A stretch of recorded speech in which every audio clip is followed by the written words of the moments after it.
You are watching KEVU 25 News Now at 10. Good evening and thank you for. I'm Adam Seibel. This evening at approximately 7:40 p.m. Victoria Fire Department responded to a house fire on Virginia Avenue. Now this is near Christ's Kitchen. Upon arrival, they were met with large flames but were able to quickly get the fire under control. Officers on the scene said to their knowledge no one was inside and there were no injuries to report.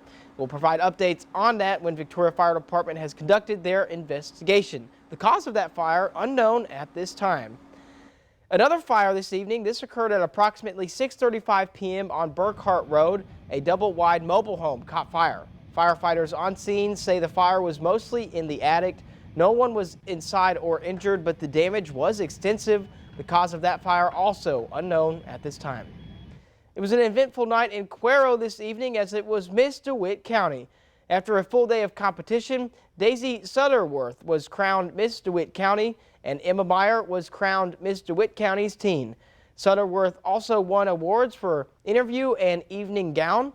Meyer won awards for People's Choice, interview, and evening gown.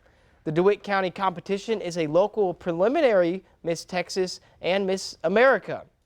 Miss Texas Ellie Bro was in attendance and helped crown the new winners.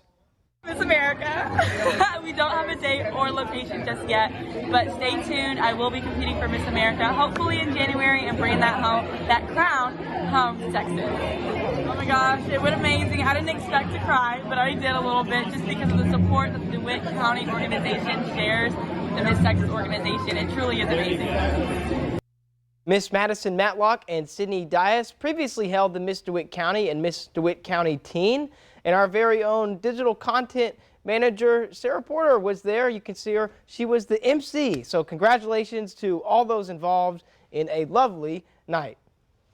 The Gonzales Chamber of Commerce hosted its Come and Take It celebration starting earlier today. 25 News Now reporter Darius McCormick stopped by the festival and has more. Well, Adam, I tell you what, today was more than a festival. The Come and Take It celebration highlights the rich history of Texas. The Battle of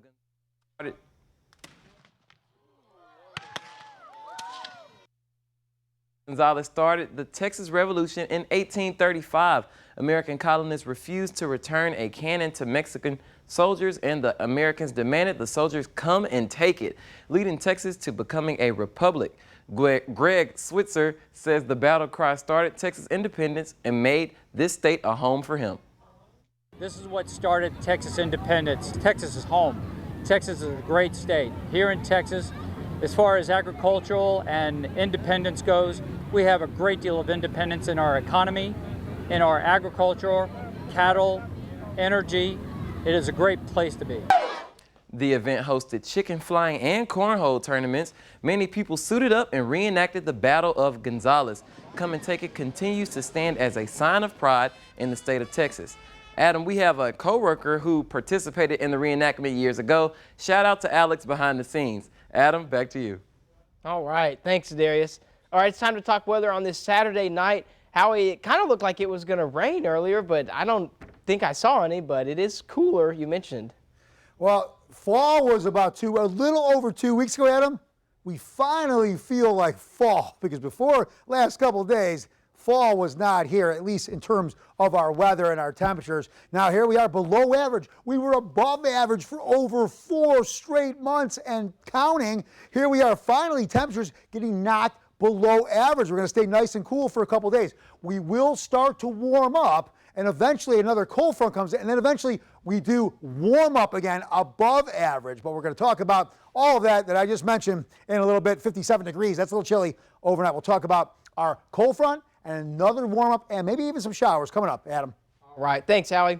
Israel Prime Minister Benjamin Netanyahu declaring we are at war after Hamas militants launched a surprise attack early this morning in Israel. The White House saying the U.S. supports Israel.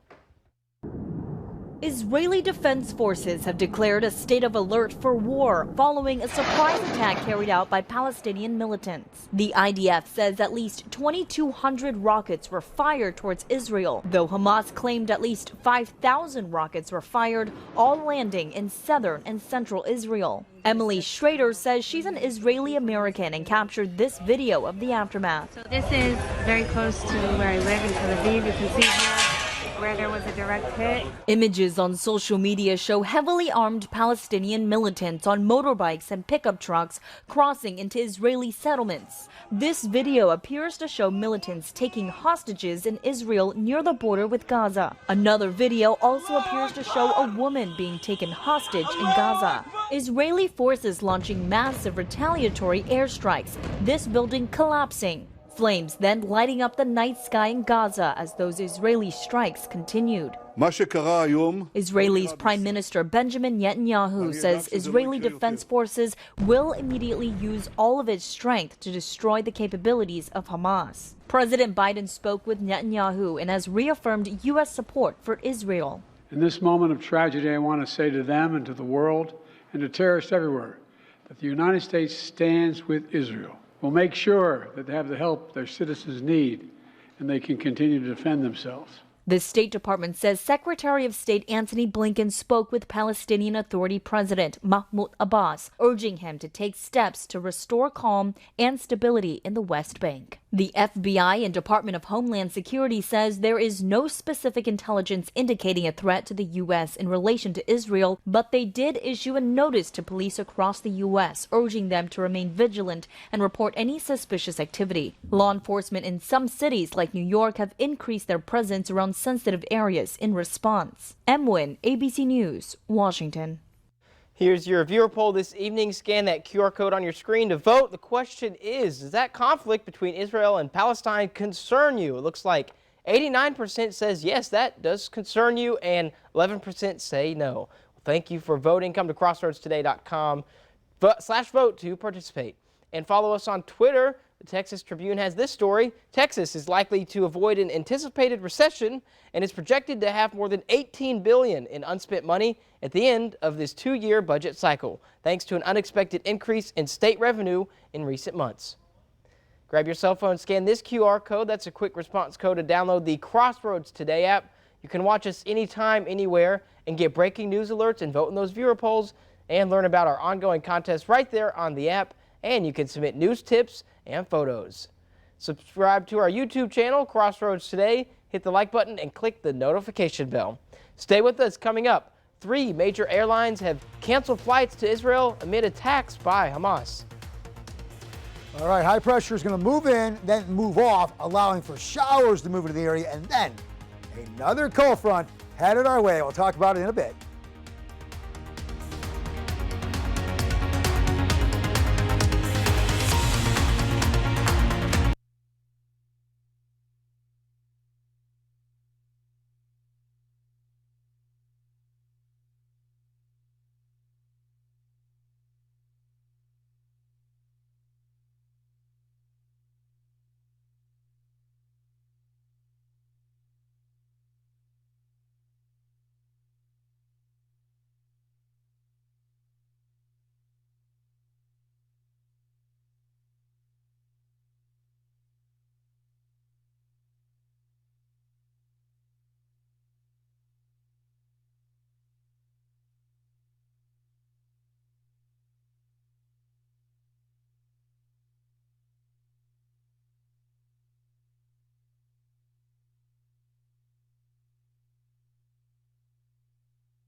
Now to the crisis at the southern U.S. border. Despite a campaign promise to the contrary, President Biden announcing more wall will be built along the U.S. border with Mexico, saying his hands were tied. This comes as thousands of migrants continue to arrive at the U.S. border every day, putting a strain on resources in cities across the country. President Biden defending the announcement that another 20 miles of wall will be built along the southern U.S. border, despite a campaign promise that he would not add to the wall. I was told that I had no choice.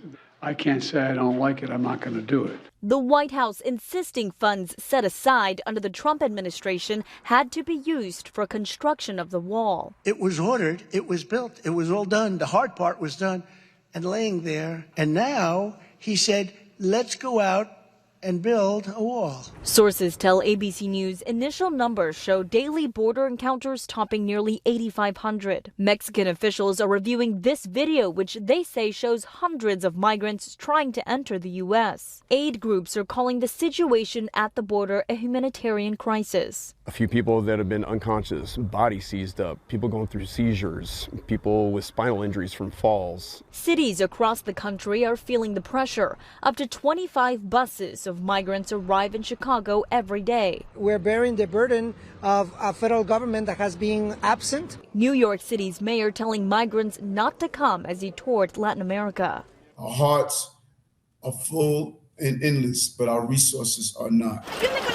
With the numbers of migrants arriving at the border showing no signs of slowing down, the Biden administration is under pressure to act. There have been presidents, both Republican and Democratic, who have been unable to make any transformative change. And at the end of the day, for there to be transformative change at the border or in terms of immigration policy, there has to be legislation passed. M. Nguyen, ABC News, Washington.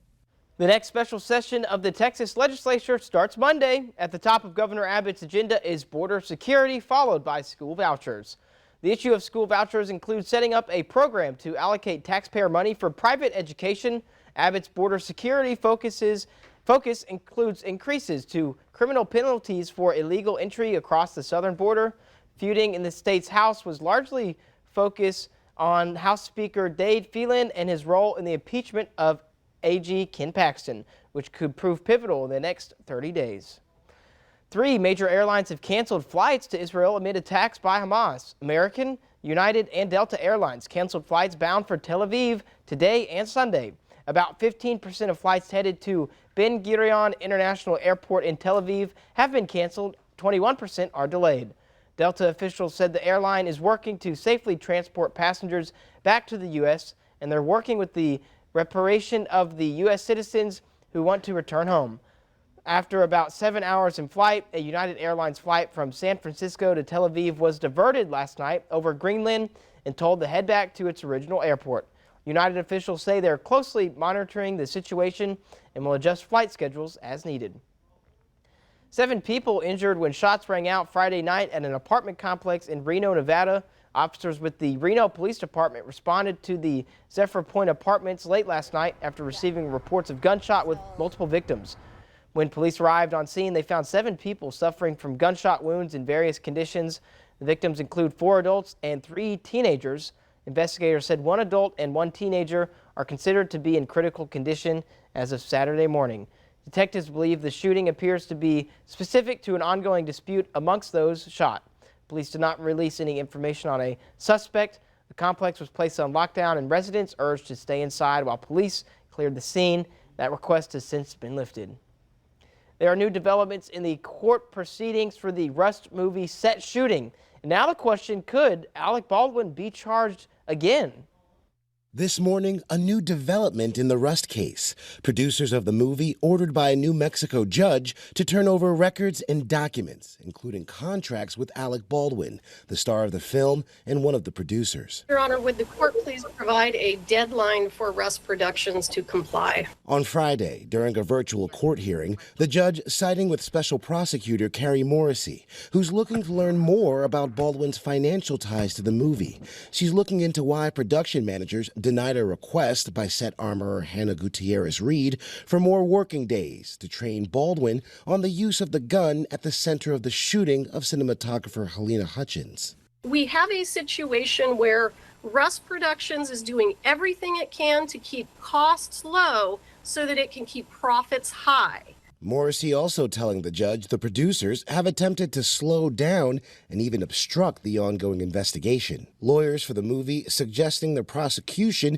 is simply looking for a way to bring new charges against a high-profile actor, and that their requests are irrelevant. How Alec Baldwin was paid, how money was spent on set, how much money went into what, which is what the state is seeking, simply doesn't assist in investigating the defendant. The tragic events unfolding at the Bonanza Creek Ranch on October 21st of 2021. During rehearsal for the low-budget Western, Baldwin was using a gun which fired off a live bullet, killing Hutchins and wounding director Joe Souza. All charges against Baldwin were dropped. For more on today's news stories, come to crossroadstoday.com. Don't forget to submit birthday wishes. Carolina Estrain will read them live on 25 News Now Sunrise, and you can submit a local military hero so we can recognize them. Did I mention more showers? Well, we might be seeing more. We'll talk all about it straight ahead.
All right, so seasonable temps, cool down, and then a warm up, another cold front. We're going to break it all down over the next 3 to 3.5 minutes. Now, we hit 77 earlier, recalibration, so we made it to 78. Either way, almost 10 degrees below average.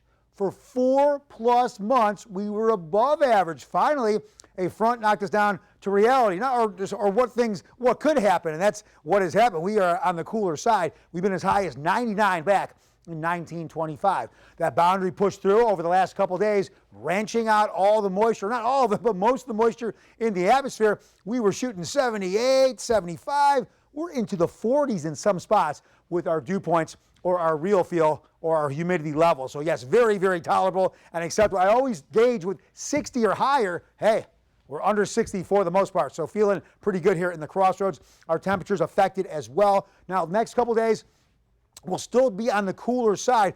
We will start to warm up as the week moves along. Then we're going to get cooled down again, and then we're going to warm up again. But hey, that's the nature of the weather, especially this time of year as we start heading through fall into the winter months. All right, what are we looking at now? Here's what we're looking at. High pressure is moving in. So we had some, Adam talked about showers. We had some light showers earlier, but as the high started moving closer, really started having a stronger grip on the area, not allowing those showers. The high is going to continue to move into the area, but eventually what's going to happen, the high will start scooting off to the east. When that happens, there are storms over in the western Gulf. They're going to start to bring moisture our way. So we'll start to see showers maybe in that Tuesday, Wednesday, Thursday time frame. Now, I'm going 20, 30, maybe as high as 40%.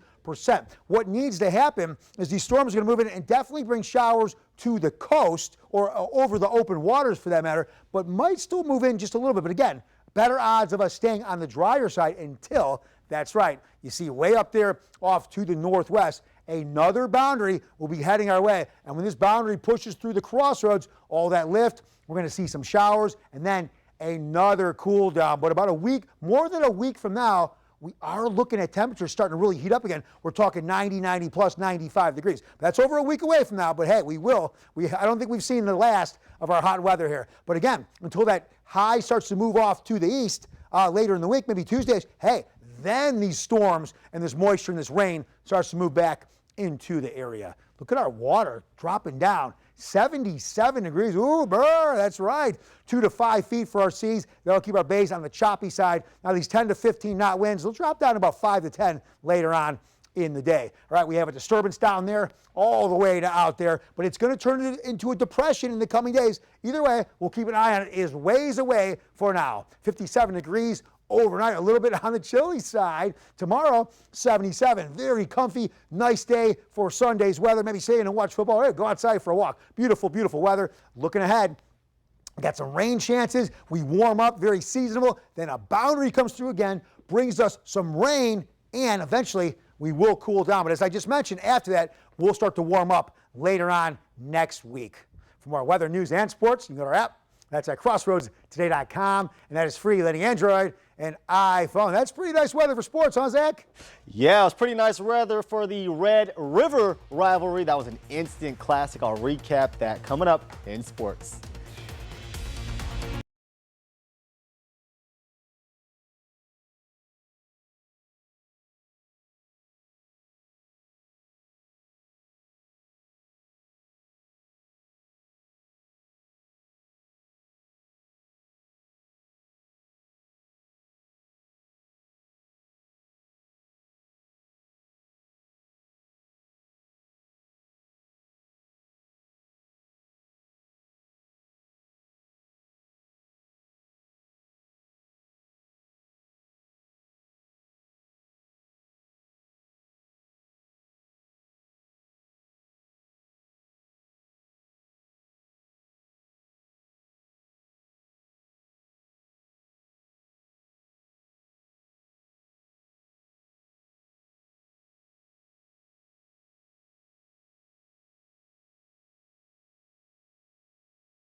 Well, one of the best games in college football, the Red River Showdown. This one, an absolute classic. OU up early, 7-0, but that blocked punt in Texas ties it up. That play foreshadowed the wildness in this one. After Oklahoma misses a field goal to go up 10, the star from Hallettsville, Texas, putting his stamp on this one. He ties it up with only 6 minutes left. Now Texas up 3, less than 30 seconds to go, but Oklahoma touchdown with barely any time left. The Longhorn Hail Mary, no good. The Golden Hat going to my alma mater in Norman, Oklahoma. Texas fans always talk about 49-0. Well, take that, my Longhorn fans.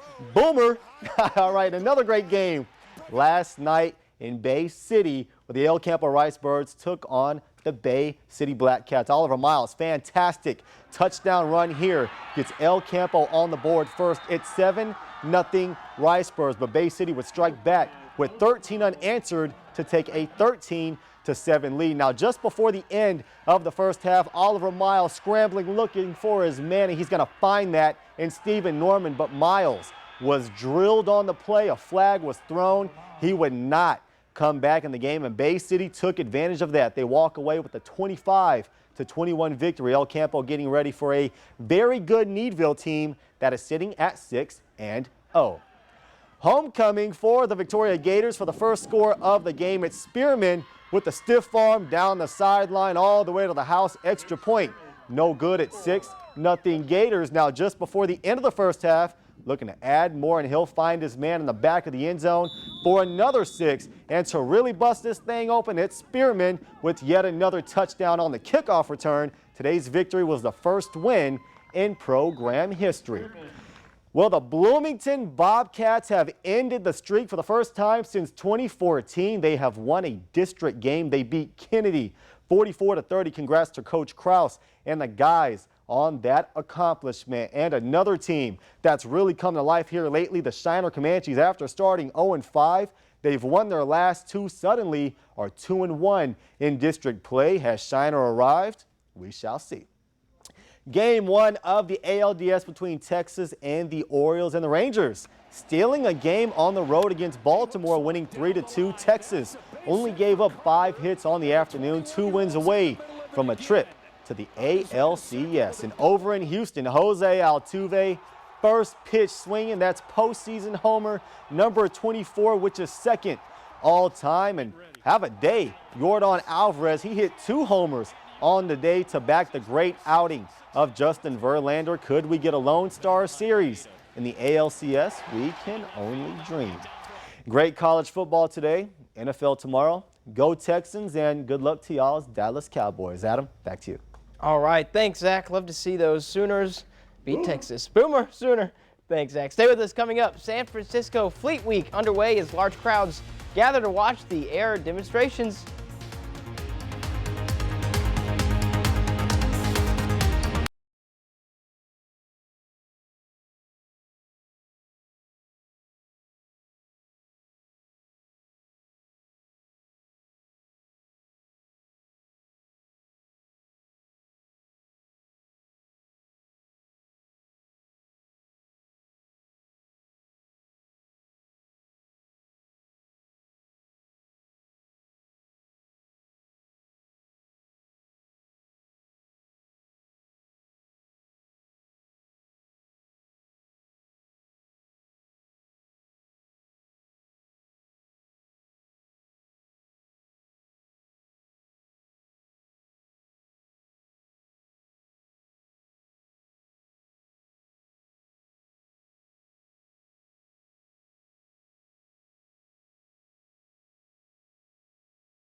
Our digital streaming service, Crossroads Today Plus. Stream our daily newscasts and much more using your connected TV. Download the Crossroads Today Plus on your Roku, Amazon Fire TV, Apple TV, or Android TV. Just search Crossroads Today Plus. San Francisco Fleet Week's underway as large crowds gather to watch the air demonstration. Fighter jets and other aircraft will be buzzing through the Bay Area this weekend as part of San Francisco's Fleet Week. The annual fall tradition kicked off on October 2nd. And is expected to last through October 10th. The event includes 3 separate air shows, one which will take place Friday and another on Saturday, followed by a show tomorrow. The Blue Angels serve as headliners for the air shows, and there will also be appearances from the U.S. Navy parachute team, United Airlines, and more. Have you guys both, have you been to an air show before? I was going to ask y'all that. I never have been, but I think the flyovers at Stadium, they just started doing that in Hallettsville, by the way. But those flyovers are really, really cool. I've never been to an air show. Like, look at that. Wow. It's pretty fun. I'd probably get nervous. No, well. Airplanes scare me. Do they start flying that low? They stay out over the water. I was there in Chicago. They fly over Lake Michigan. I was in Florida, South Florida. They fly out there over the Atlantic. But yeah, no, really, really cool. What you said there's a flyover in Hallettsville? They're looking to do it. Well, I think there's a what's it called? The Aero. What's like the plane class is called? Oh, Cessna. No, but it's probably one of those. But Hallettsville has a class, and I think they fly over at the Hallettsville games. They just started doing that. Can't wait to check that out. That is pretty cool. Maybe we'll have a chance to check it out next week. Jonathan Brooks, who plays for Texas, is in town next week. But I know you got a lot to get to with the weather. I appreciate that. Not to take up your time. On Zach's cue, no more airplane talk, but thank you. Yeah, so here's what's going on. So high pressure is going to is moving in. It's going to scoot off. It's going to allow for those showers. Then you look way up there to the northwest in the California, Nevada area. That boundary's headed our way probably Thursday and Friday. That will strike up some showers and cool us down. And speaking of a cool down, look at that. 57. That will feel very much on the nice, comfy side after many nights. We're pushing 80 at times, but also the dry, the the drier air. We had that moisture present. That makes it very humid. When it was 80, it was feeling 85 or 90, 95. So tomorrow, that's going to be for tomorrow. I switched for my cut-in. That's tomorrow for Sunday, 77 degrees. Looking ahead. Okay, now we could see some showers with those storms from the Gulf, but then that boundary comes through. That could bring showers and eventually going to cool us down once again. But hey, as I talked about it, probably more than a week from now, we'll start to warm right back up. All right, we're definitely looking forward to those cooler temperatures, and now that fall's here. Thanks, Zach. Thanks, Allie. Thank you for joining us. Remember to subscribe to our YouTube channel, Crossroads Today. Have a great night, everyone.